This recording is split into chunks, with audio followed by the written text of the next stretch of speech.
A woman had just bought a new car, yet she pushed it off a cliff. Her 1.5-year-old son was still in the car. But the reason for her crazy act? It turned out that when the toddler was playing with his mother's phone in the car, he accidentally tapped it, which activated the smart car's vault security system. In an instant, all doors locked tight, completely isolating the mother outside the car. This sudden situation filled her with extreme panic. To rescue her trapped young son, she quickly picked up a stick and tried to jam it into the window, but the stick snapped right away. With the car in vault mode, the mother could only anxiously guide her son from outside to use the phone to turn off the system, but the child was too young, totally unable to understand the instructions, just swiping randomly on the screen. In a hurry, the mother lost control and shouted, which startled the child so much that he dropped the phone by accident. This sight made her feel sudden despair. They were in the middle of nowhere, not a soul for dozens of miles around. How could she rescue her son in the car?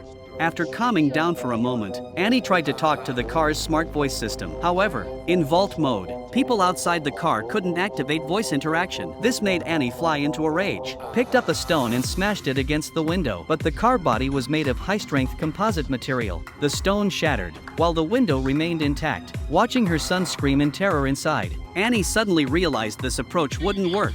So she turned around and headed into the Gobi Desert to seek help. Fortunately, she spotted a power monitoring station ahead. She had thought there must be staff on duty there, but it happened to be the Mid-Autumn Festival that day. All employees had gone home for reunion. Even the security guard was nowhere to be found. Left with no choice, Annie climbed over the wall and sneaked in. After some searching, she finally found a large pair of bolt cutters and a flashlight, then hurried back to the car's location. On the way, she suddenly heard the roar of wild beasts in the distance. Realizing her son might be in danger, Annie ran back at full speed. Thankfully, the child was safe and sound. But at this moment, a pack of wild dogs showed up, trailing her. Annie had to wave the bolt cutters to defend herself, temporarily driving the wild dogs back.